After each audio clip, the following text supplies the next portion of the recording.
So, hi guys! Today, gagawa tayo ng Get Ready With Me. Pero, ang topic natin is about history, about Juan Luna.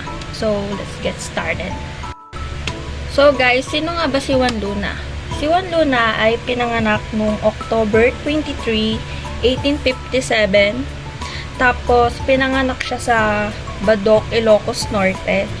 Ikatlo sa 7 anak ni Joaquin Luna and Lorena Novicio.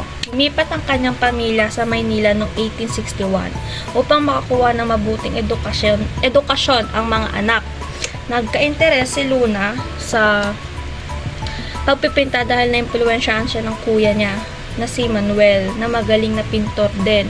So ngayon, pag-usapan naman natin kung ano yung mga napinta ni Juan Luna na sikat, 'di ba?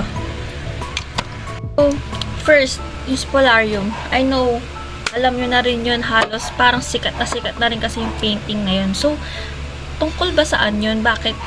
Ano yung pinapahiwatig doon? Ang layunin ni Juan Luna doon sa pagpipinta na yun is upang mulatin ang mga Pilipino or Pinoy about sa mula sa kamangmangan, pagkabulag at pang-aapi.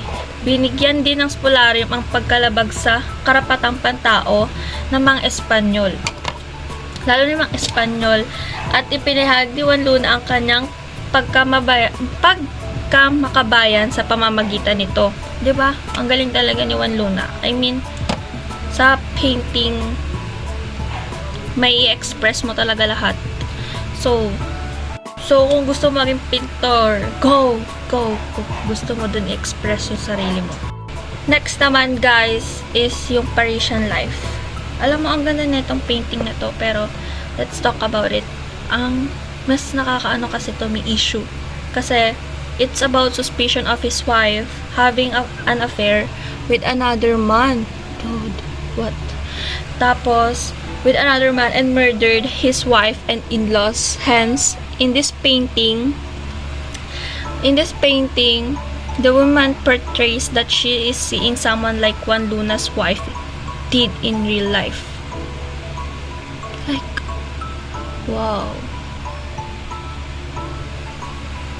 So, next, guys, is the blood compact. Alam nyo, ang ganda rin itong blood compact na to, yung pagkaka-paint and the meaning behind the painting. Ang ganda rin niya.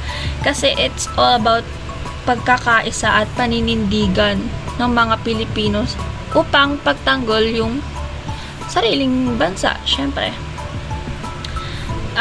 Saka ito ay sa malalim na simbolo ng tapang.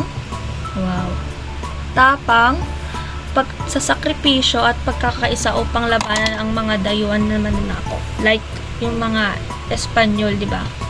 Yun naman, sinakop tayo ng Espanyol. So, in that, parang na-express lahat ni Juan Luna yung mga painting niya based sa mga nakikita niya or na-experience. So, ang galing talaga ni Juan Luna. So, guys, that's all. Tapos na rin ako. Simple lang yung ginawa ko. Tapos, try nyo rin pumunta sa mga museum para makita nyo. Lalo yung Spolarium, nasa National Museum siya. Maganda siya, guys. I recommend. So, thank you, guys. Bye-bye!